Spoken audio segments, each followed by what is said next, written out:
Fala família, tudo bem com vocês? Seja bem-vindo ao canal da Igreja Árvore da Vida aqui no YouTube. Nesse exato momento, você vai ouvir uma palavra de Deus que vai abençoar a tua vida, que vai te dar senso de direção e de propósito. Se te abençoar, compartilhe com seus amigos, com a sua família. E não se esqueça, no final do vídeo, dá o seu like e se inscrever no nosso canal. Deus te abençoe, nos vemos aqui pessoalmente. Lucas 14:15. Você pode ficar sentado mesmo. Antes da gente ler o texto, vamos repetir qual que é o tema dessa manhã da palavra? Repita comigo assim, ainda há lugar.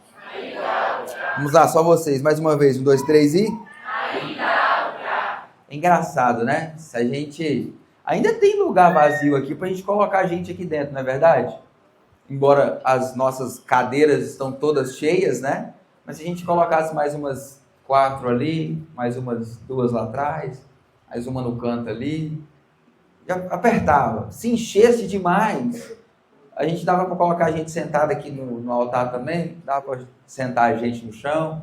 Uma coisa interessante é que, às vezes, a gente pode olhar para o espaço físico e pensar, poxa, não cabe mais ninguém. Mas quando a gente se ajusta, sempre a gente coloca mais alguém dentro de um espaço que talvez já esteja muito apertado. E talvez você leve exatamente essa mesma mentalidade para o reino de Deus. Não, já o tamanho que a igreja está, já está bom. A quantidade de pessoas que nós já alcançamos, já está bom. Mas vamos observar para as palavras de Jesus. Qual é o interesse de Deus em enviar Jesus Cristo para salvar os pecadores? Vamos lá. Lucas 14:15. E ouvindo isto, um dos que estavam com ele à mesa disse-lhe, bem-aventurado que comer pão no reino de Deus. Porém ele lhe disse, um certo homem fez uma grande ceia e convidou a muitos. E a hora da ceia mandou seu servo dizer aos convidados, vinde, que já está tudo preparado. E todos a uma começaram a escusar-se. Disse-lhe o primeiro, comprei um campo, importa ir vê-lo. Rogo-te que me haja por escusado. E outro disse, comprei 5 juntas de bois e vou experimentá-los. Logo rogo-te que me hajas por escusado. E outro disse, casei-me com a minha esposa, portanto não posso ir. E voltando aquele servo, anunciou essas coisas ao seu senhor. Então o pai de família, indignado, disse a seu servo, sai depressa pelas ruas e bairros da cidade, e traze aqui os pobres, aleijados, mancos e cegos. E disse o servo, feito está como mandaste, e ainda há lugar. E disse o senhor ao servo, sai pelos caminhos e valados, e força-os a entrar, para que a minha casa se encha. Porque eu vos digo que nenhum daqueles homens que foram convidados provará a minha ceia. Senhor, nós pedimos, que o Senhor fale conosco pela Tua palavra. Nós possamos ouvir a Sua voz falando através da minha voz, Senhor. Que eu seja um instrumento do Senhor para a edificação do Teu povo e da Sua igreja. Essa é a minha oração, em nome de Jesus. Amém. Queridos, um homem muito importante decidiu dar uma grande festa e convidou todos os seus amigos, pessoas que eram mais próximas, mais íntimas dele, homens e mulheres que tinham algum nível de relacionamento e eram queridos por ele. Essas pessoas deram desculpas para não participar do banquete e da festa que estava sendo realizada por aquele homem muito importante. Isso é uma figura clara de que Deus elegeu a nação de Israel como a sua nação santa, mas a nação de Israel rejeitou a Deus durante toda a sua história, e dentro desse momento específico onde esse texto está sendo narrado, o povo de Israel rejeitou a esperança messiânica que outrora havia sido oferecida, porque eles não acreditavam que o Messias Salvador de Israel era um simples homem nascido na Galileia dos gentios. Eles não acreditavam que um simples filho de carpinteiro era aquele homem prometido por Deus nas profecias dos antigos e santos profetas que mudaria completamente a história da humanidade. Eles não creram, eles rejeitaram. Os convidados que aqui rejeitaram o convite do Senhor são claramente o povo de Israel. Eles tinham as profecias, eles eram o povo dentro do contexto todo, onde as histórias mais extraordinárias de milagres, de provisão, de intervenção de Deus, esse povo viu todas essas coisas. Mas quando o Messias aparece, eles não lhe dão crédito. Então, quando eles rejeitam o Messias, eles rejeitam o próprio convite do Senhor. Eles rejeitam o próprio Deus, uma vez que Deus envia o convite à humanidade, disfarçado de evangelho e disfarçado na pessoa de seu Filho Jesus. A Bíblia diz que os homens aqui que rejeitaram o convite, eles começaram a dar desculpas. O primeiro diz: eu comprei um campo e agora preciso vê-lo. A maioria das pessoas compram um terreno não sem antes vê-lo primeiro. Geralmente a gente faz negócio, esse terreno aqui é o meu, vou comprar, aí você compra. Aí você viu o que é, você observou o valor e vê se vale a pena ou não, você vai lá e compra. Esse homem disse: eu comprei e agora preciso ver. Desculpa aí, numa próxima eu vou. Outro disse: eu comprei 5 juntas de boi e vou experimentá-lo. Geralmente a gente faz test drive no carro antes de fechar o negócio. Esse aqui falou diferente. Eu comprei, mas agora eu preciso experimentar. E o outro disse: casei com a minha esposa, portanto não posso ir. Embora isso aqui esteja se referindo claramente à rejeição de Israel ao convite que Deus fazia por meio de Cristo Jesus, nós não podemos deixar de nos perceber nas desculpas que esses convidados deram. Muitos de nós, quando passamos a adquirir, a melhorar e ampliar a qualidade das nossas vidas, muitas vezes nós acabamos por rejeitar o convite do Deus Pai Todo-Poderoso para sentar à sua mesa, uma vez que ficamos ocupados demais com as bênçãos que esse mesmo Pai nos permitiu alcançar. O homem disse: eu comprei um campo. Muitas vezes as realizações que nós angariamos e alcançamos na nossa vida, elas por si só não têm o poder, mas a forma com que relacionamos com ela, costumamos dizer para Deus que não vale a pena e não compensa aceitar o convite do Pai em assentar na sua mesa. O outro homem disse aqui: eu casei com a minha esposa e portanto não posso ir. Quantos de nós que, à medida que nos casamos e em busca do casamento perfeito ou da realização profissional ou de viver um lindo sonho matrimonial, nós esquecemos daquele a quem um dia oramos dizendo: Senhor, me dê uma mulher virtuosa, ou Senhor, me dê um marido que seja um homem de Deus. E à medida que nós vamos adentrando para dentro da realização dos nossos objetivos, nós esquecemos daquele a quem fizemos oração a vida toda para que ele guardasse o nosso futuro. Mas quando aquilo que outrora era futuro se torna presente, a gente se esquece daquele a quem nós pedimos em oração para que guardasse a nossa vida, guardasse a nossa história. Nós não podemos deixar de ver Israel nesse texto, mas a gente também não pode deixar de, muitas vezes, se perceber com as mesmas desculpas e com o mesmo comportamento para com aquele que entregou e deu a sua vida por nós. A Bíblia diz que o servo que foi fazer o convite, ele volta agora para a casa do seu senhor e diz: mestre, todos os seus amigos disseram que não vão vir. E é engraçado que quando o servo vai com uma mensagem: o meu senhor me mandou vir aqui e ele disse que já está tudo preparado. Era como se o banquete já estivesse servido à mesa. Era como se o churrasqueiro já estivesse lá com a churrasqueira acesa. As primeiras levas de picanha já estavam prontas para serem... Falando isso uma hora dessa, de manhã, hein? Deu até fome agora. As primeiras levas de picanha já estavam no ponto para serem cortadas. E estava tudo pronto na mesa. E agora, aqueles convidados, eles não precisavam contribuir com absolutamente nada. Eles não foram chamados: vem, mas traz 1 litro de refrigerante. O convite era claro: só venham, porque já está pronto, já está preparado, é só você vir, se assentar à mesa e desfrutar. A mensagem que o servo deveria comunicar era essa: está pronto, vocês não precisam cooperar com nada, o banquete já foi pago pelo dono da festa, pelo dono da casa. Todos se desculpam e não vão à festa. E quando o servo volta, ele disse essas coisas ao seu senhor. E esse homem ficou extremamente indignado com as desculpas que ele recebeu dos seus convidados. Preste atenção, querido. Deus ainda permanece indignado quando tanto um pecador que ainda não conhece ao Senhor rejeita o seu convite, quanto nós que já o conhecemos também rejeitamos o convite de nos assentarmos na mesa da comunhão com Ele. Esse texto aqui é claramente um texto evangelístico e um texto da obra que Deus fez no mundo quando Israel rejeita o Messias prometido.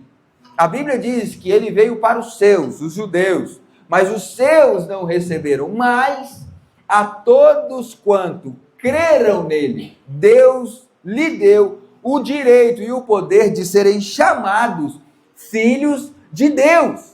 Então, graças a Deus, porque Israel rejeitou, porque eu e você passamos agora a integrar a mesa dos convidados. Nós estávamos alheios às promessas, nós estávamos distantes, mas Deus em Cristo Jesus agora nos convida e nos enxerta na videira, e agora nós passamos a fazer parte daqueles que foram convidados. O Senhor vira para o seu servo e diz: olha, sai então pelas ruas, já que os meus convidados ilustres não querem, sai pelas ruas e pelos bairros da cidade. Olha só, a gente precisa se lembrar por onde Deus quer que a gente ande buscando os seus convidados. Saia pelos bairros, pelas ruas, e traz aqui os pobres, os aleijados, os mancos e os cegos. É interessante que Jesus vai utilizar elementos do seu ambiente social da época, e que, claro, esses ambientes também, essas pessoas estão presentes no nosso ambiente social, para ilustrar o que Deus queria fazer. O primeiro convite é para os ilustres, e o segundo convite, uma vez que esse primeiro foi rejeitado, o segundo agora é para pessoas não ilustres. São feitas para pessoas que eram marginalizadas e alguns com a teologia um pouco mais para o âmbito social, eles vão dizer que o evangelho é oferecido aos pobres, aos mancos, aqueles que estão marginalizados na sociedade, e em parte eu creio nisso, embora eu não creia que isso seja a totalidade, porque os mancos, os cegos, os pobres, os aleijados, são aqui uma figura da humanidade de modo geral. Essas enfermidades, elas podem ser trocadas pela figura de pecadores.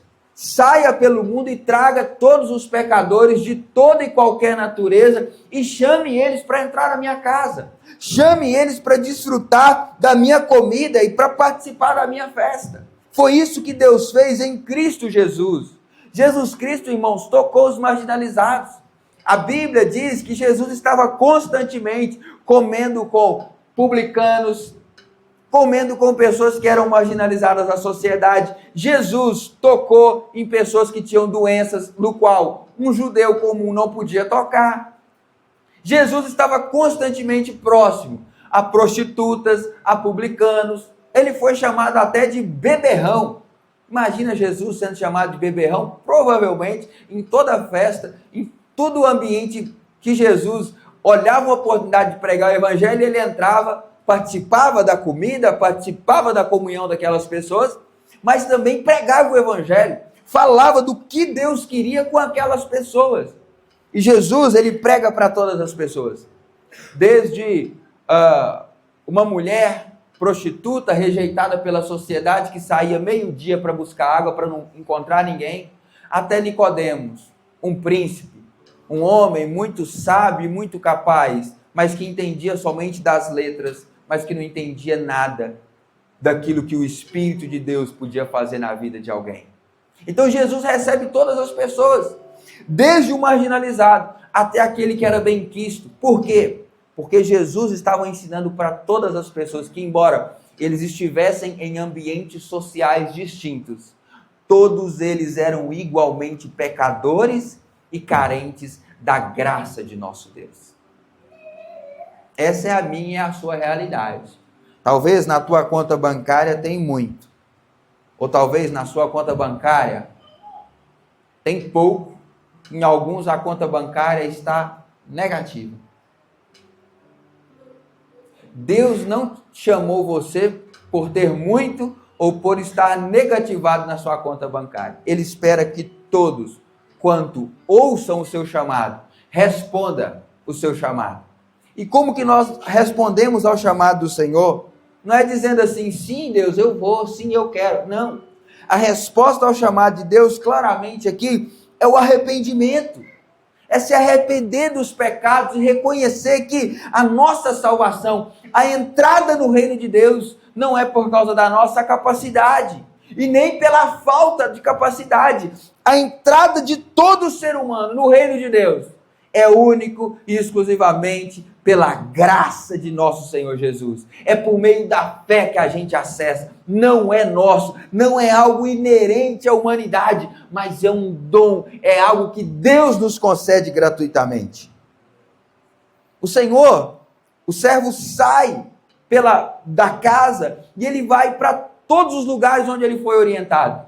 Os becos, ele sai pelas ruas da cidade, e pobre, aleijado, gente que ninguém queria perto, e ele junta essa galera toda, coloca num carro, sei lá o que ele fez, e chama todo mundo e coloca dentro de casa. E aí, quando ele volta, né, ele fala com o Senhor, Senhor, vem cá para o Senhor ver todo mundo que eu consegui trazer. Aí na hora que o Senhor chega, né, na sala de jantar, na hora que ele olha para todo mundo e fala assim, muito bem, mas eu estou notando que ainda tem lugar vazio aqui, ainda tem espaço. Então faz o seguinte, volta lá, agora você vai pelos caminhos e pelos valados e força eles a entrar, para que a minha casa se encha. Irmãos, nós não podemos, eu e você, não temos o direito de colocar uma tampa no crescimento da igreja e do reino de Deus. Porque o próprio Senhor aqui, que é uma figura do Deus Todo-Poderoso, ele está dizendo que dentro da casa dele ainda tem lugar. Eu e você não podemos dizer que a igreja está boa, que a igreja está suficiente, que está tudo bem, que nós podemos viver assim por mais 10, 15, 20, 50 anos. Não! O próprio dono da igreja, o dono da obra diz, embora tenha muita gente, ainda tem lugar vazio para mais. Irmão, a gente precisa olhar para a comunidade e perceber que ainda há espaço para mais. Só que uma coisa importante é que às vezes o nosso coração, nós não estamos dispostos a receber para sentar do lado da nossa cadeira aqueles que o Senhor mandou convidar. Se no primeiro momento o Senhor manda chamar, ir pelas ruas e pelos bairros da cidade, trazer os pobres, aleijados, mancos e cegos, pessoas incapacitadas fisicamente, elas estavam assentadas à mesa, agora o Senhor vai dar uma outra ordem, sai pelos becos e pelos valados, claramente pessoas que eram extremamente rejeitadas pela sociedade. O primeiro grupo era um grupo que tinha lá as suas debilidades, as suas dificuldades, mas talvez não eram tão rejeitados. Talvez até a sociedade os tinham em uma boa estima. Aquela pessoa tem uma dificuldade, vou cuidar dela. Ele é órfão, vou lá sustentá-lo. Ela é viúva, vamos cuidar dela. Ele é um aleijado, vamos aqui dar um suprimento para ele. Mas esse outro grupo que Deus, inclusive, vai dizer, força-os a entrar, esse grupo talvez nós não estamos muito dispostos a sentar do lado deles na igreja. Eram pessoas que não eram simplesmente benquistas, que elas não eram benquistas, era gente que era odiada. Eu quero te lembrar que Jesus, no grupo dos seus discípulos, ele tinha um homem que outrora foi publicano, irmão. O cara era cobrador de imposto. Sabe o que é isso? Um cara que trabalha para Roma, cobrando imposto do judeu, cara odiado. E Jesus chama esse homem, o convida ao arrependimento, mas chama esse homem e nos ensinando que, embora você seja odiado pela comunidade dos judeus, Se você se arrepender, você tem lugar no meu reino, você tem lugar para ser o meu discípulo. E muitas vezes nós vamos nos comportando como se Cristo não desse lugar a essas pessoas. Como se Cristo não desse lugar a pecadores que pecaram em situações que nós reputamos por altamente reprováveis. E muitas vezes de fato são. Mas nós precisamos nos lembrar que Cristo abre para eles a possibilidade de comer pão no reino de Deus. Comer pão no reino de Deus foi uma expressão que as pessoas que estavam assentadas à mesa com Jesus diz: bem-aventurado, feliz é aquele que come pão no reino de Deus. Aí Jesus vai e conta essa parábola do qual nós estamos falando. Feliz é quem come pão no reino de Deus, mas não porque agora é convidado de honra. Não porque outrora era pessoa altamente benquista por Deus e pela sociedade, não. Deus aqui, quando ele diz, vai pelos caminhos e valados, ele está falando de gente que era altamente rejeitada pela sociedade, mas que Deus, em Cristo Jesus, os estava recebendo na mesa da comunhão e na mesa da graça. Se nós lermos essa mesma história do grande banquete, porém registrada no Evangelho de Mateus, no capítulo 22, nós vamos ver um adendo muito importante. E antes de entrar nessa parte, nós precisamos nos lembrar que todos nós entramos no reino de Deus único e exclusivamente por causa da graça. A graça é o convite de Deus a todos os pecadores, e não importam quais sejam os seus pecados, não importam quais sejam as suas ofensas. O convite é feito. O convite é o quê? É a pregação do Evangelho. E pregação do Evangelho não é para de fumar e vem para a igreja. Pregação do Evangelho não é larga a vida errada e vem. Não. Pregação do Evangelho é venha. Você está vivendo uma vida errada. Você está drogado. Você está quebrado. Venha. Você está com a sua vida completamente partida em vários pedacinhos. Deus não espera que você fique bom, pronto para te receber depois. Ele é aquele que vai te receber quebrado, completamente arrebentado e vai te fazer uma nova pessoa. Isso é a pregação do Evangelho. Às vezes a gente pensa, não, você tem que melhorar primeiro para Deus te aceitar depois. Isso não é Evangelho, irmão, isso é legalismo. É tentar ser aceito por Deus pela qualidade das nossas obras, mas a qualidade das nossas obras nos credenciam para a perdição eterna e não para a salvação. A qualidade das nossas obras nos enviam diretamente para a perdição, mas a qualidade da obra de Cristo Jesus escreve o nosso nome no livro da vida, irmão. Por isso que a gente prega o Evangelho. Pregar o Evangelho não é terapia. Pregar o Evangelho não é dizer assim, ô fulano, sua vida está tão difícil, né? Mas esquenta a cabeça, não, tudo vai melhorar. Tudo vai ficar bom daqui a pouco. Pregar o Evangelho não é confissão positiva. Ai, torce para dar certo. Cruza os dedos assim, ó. Quando alguém fala alguma coisa contra você, você cruza os dedos assim. E fala assim, tá amarrado 3 vezes que nenhuma praga chega a você. Irmão, isso é qualquer coisa menos Evangelho. Evangelho não é, vou fazer uma campanha de 40, 50, 1000 dias. Vou subir lá na Pedra Grande a pé, de joelhos, para Deus me receber. Deus não recebe ninguém assim. Deus recebe alguém quando essa pessoa recebe e acolhe no seu coração a palavra de Jesus Cristo. Mas não é verdade que Deus espera que as pessoas melhorem para vir para a casa dele. É verdade que Deus chama as pessoas exatamente da forma com que elas estão. Mas lá em Mateus, no capítulo 22, nós vamos perceber que quando, dentro desse mesmo banquete que está sendo narrado aqui, mas agora na perspectiva de Mateus, dentro desse mesmo banquete, tem um homem lá que ele não está trajado de modo digno da festa. Aí as pessoas colocam, os caras que estavam servindo na festa, pega esse homem e coloca ele para fora. Isso é claramente uma figura de que Deus de fato recebe pecadores. É uma figura que Deus de fato nos recebe exatamente como o ser humano está. Mas Deus não quer que a gente fique na festa da salvação com as roupas do perdido. Deus não quer que a gente fique na festa da graça com roupas da desgraça.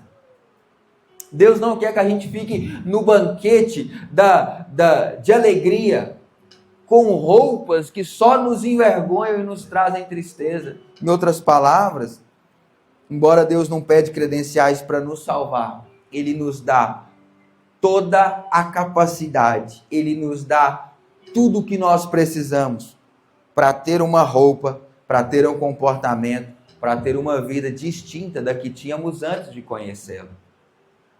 O banquete da graça não é só Deus nos colocar para dentro do reino de Deus. O apóstolo Paulo, escrevendo a Tito, ele vai dizer que a graça salvadora de nosso Senhor Jesus Cristo nos ensina que, renunciando às práticas mundanas, às práticas da carne, nós temos o poder de fazer isso por causa da graça que recebemos, e a partir disso nós devemos viver de modo sóbrio e de modo piedoso nesse tempo louco que nós estamos inseridos e vivendo. Então a graça não é só vem do jeito que você está. A mensagem da graça é: Deus pode transformar você. Não importa quão sujas, não importam quão manchadas estejam as suas roupas. Não importa o seu histórico. Deus não está aqui pedindo o seu histórico, a sua ficha corrida. Não. Deus não está pedindo nada disso para nenhum de nós. O que Deus quer saber é o que você está fazendo com a graça que eu ofereci a você. O que você está fazendo com o convite que eu te dei? Talvez você esteja abandonando. Talvez você veio para a igreja hoje, mas deixou o convite em casa. Você está muito preocupado com o que você vai comer, com o que você vai beber, com o que você vai vestir, com o seu casamento, com as coisas que você quer adquirir. Que você não recebeu o convite, mas desprezou ele. Irmão, e todas essas coisas são coisas boas. Mas o que a Bíblia quer dizer para a gente é que elas não são mais importantes do que a nossa vida eterna. O Senhor, Ele promete ao servo dele: eu te garanto que nenhum daqueles que foram convidados, mas rejeitaram o meu convite, nenhum deles vai provar do meu banquete. É uma clara referência a aqueles que, todos quanto rejeitaram a salvação, irmão, eles não vão herdar a eternidade. Todos quanto rejeitaram a mensagem do Evangelho não vão herdar a vida eterna. Ah, mas é que eu sou até assim, uma pessoa simpática aos ensinos de Jesus. Ser simpático aos ensinos de Jesus não é ser salvo, não é ser nascido de novo. Não, mas é que eu tenho admiração pelos evangélicos. Isso não muda nada. Não, mas sabe o que é? Eu até gosto das músicas que vocês cantam. Ah, eu até acho legal a liturgia do culto. Isso não muda o estado de um homem diante de Deus. O que muda o estado de um homem diante de Deus é ouvir a mensagem do Evangelho e receber, acolher no seu coração, crer nela, se arrepender dos seus pecados e abraçar a vida que é oferecida gratuitamente.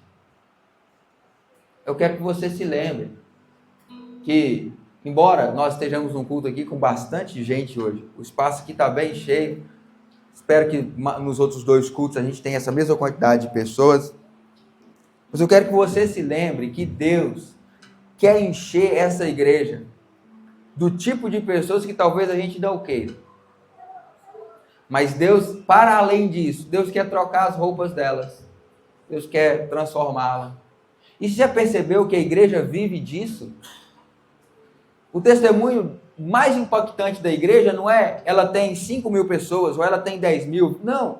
O testemunho mais impactante que uma igreja pode oferecer para o seu bairro e para a sua cidade é: nossa, eu conheci a Mariquinha. A Mariquinha era perdidaça nesse mundo. Ela era completamente maluca, mas depois que ela encontrou Jesus ali e ela foi para aquela igreja, a vida dela mudou completamente. Esse é o maior testemunho que a gente pode oferecer para o mundo. Então, a igreja trabalha com conversão e transformação.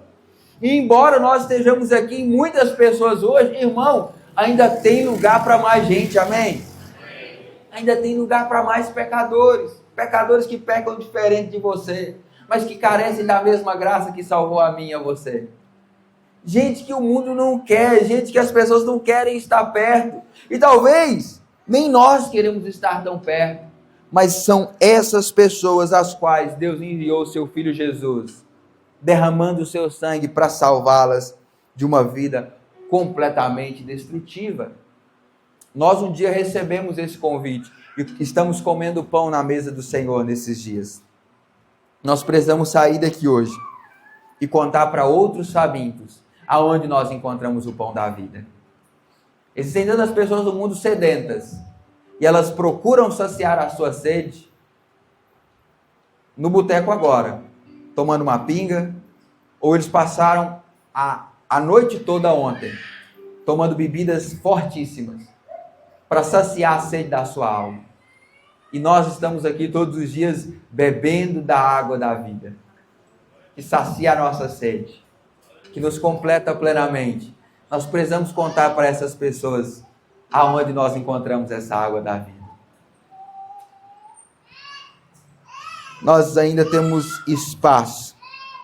Nós ainda temos espaço para as pessoas que são rejeitadas pela sociedade. E muitas vezes são rejeitadas até por uma linhagem supostamente religiosa e altamente santa.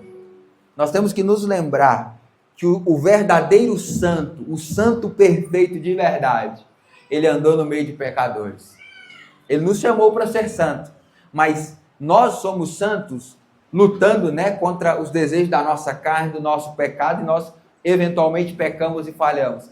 Ele não teve pecado nem mancha, ele era completamente puro, santo, perfeito. Ele andou com pecadores, ele andou com gente suja, ele andou com gente enferma, mas nem o pecado, nem a sujeira, nem a enfermidade das pessoas pegou nele.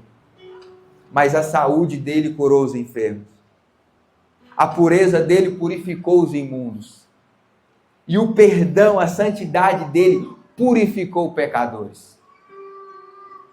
Vamos parar de tentar andar só numa bolha evangélica? Não, pastor, sabe o que é que lá no meu trabalho? Tem uma mulher que é macumbeira. Aí eu tenho medo dela. Os cordãozão, ela é meio esquisita. Se eu tenho medo dela. O que é isso, irmão? Você não sabe o que você está servindo. Porque se você soubesse, você saberia que maior é o que está em nós do que quem está no mundo. E ninguém crê nisso. Olha pra você ver como é que você está com medo da mulher que mexe com os pauzinhos lá. Não, é que eu fui trabalhar numa casa da mulher, que ela tinha lá uns negócios meio esquisitos, umas velas acesas. Eu fiquei com medo, eu senti um arrepio na hora. Ah, irmão, o que é isso? 30 anos de igreja, você ainda vem com essa conversa aí? O cara que chegou na igreja tem 2 meses, beleza, mas você está aqui, você já tem quase asas de anjo. Tão evangélico que você é, e você ainda não passou dessa fase? Pelo amor de Deus. Maior é o que está em nós do que quem está no mundo. Deus e o diabo não estão em um ringue, lutando para ver quem é mais forte. No ringue, imagina só, no ringue está Deus. E o diabo está debaixo dos seus pés. Então, Deus já é vitorioso sobre o inferno, sobre o pecado e sobre a morte. Nós precisamos contar para as pessoas que estão caminhando para o inferno, cheias de pecado e destinadas à morte, que Cristo já resolveu o problema da humanidade. Nós precisamos contar para essas pessoas. E eu quero que você se engaje na causa de Cristo no mundo. A causa de Cristo no mundo é incluir aqueles que são rejeitados. A causa de Cristo no mundo é dar a mão para aqueles que ninguém quer. E a causa de Cristo no mundo é ficar perto daqueles que repelem as melhores pessoas, socialmente falando. Cristo ficou perto de gente que ninguém queria ficar perto. Cristo manda os seus discípulos irem comprar pão, porque ele queria ficar só com a mulher que era prostituta. E no meio do caminho ali, a mulher chega e Jesus conversa com ela. E Jesus diz para ela: ô mulher, na verdade, O Pai procura verdadeiros adoradores, seja no templo ou seja na montanha, não importa. Mas já chegou a hora em que os verdadeiros adoradores adorarão ao Pai em espírito e em verdade. Você pode ter divergências políticas comigo, ou eu posso ter com você. O que a gente, como igreja, não pode fazer é: fulano não pode ser salvo porque ele vota no X e eu voto no Y. Fulano não pode se assentar à mesa da comunhão comigo porque ele é A e eu sou B na política. Ele é judeu, eu sou samaritano. Ele é samaritano, eu sou judeu. Não, sabe por quê? Eu não me misturo com o povo daquela igreja. Ah, é? Então você é aquele que acha que é o melhor adorar na montanha e o outro acha que é para adorar no templo. Jesus diz: isso tudo é bobagem. Adorador de verdade, ele vai adorar em qualquer lugar e Deus vai achar os seus adoradores, seja na montanha, seja no templo, seja num poço, seja nas esquinas, seja debaixo das marquises. Deus vai levantar adoradores em todos os lugares, porque se eles não clamar, as pedras clamam. Essa é a obra que Deus faz no mundo. Pare de etiquetar as pessoas com base nas suas preferências. Deus deseja salvar a todos. É desejo de Deus que todos cheguem ao conhecimento pleno e da verdade. Levante do seu lugar, vamos orar para a gente encerrar. Pare de etiquetar as pessoas com base nos seus gostos pessoais.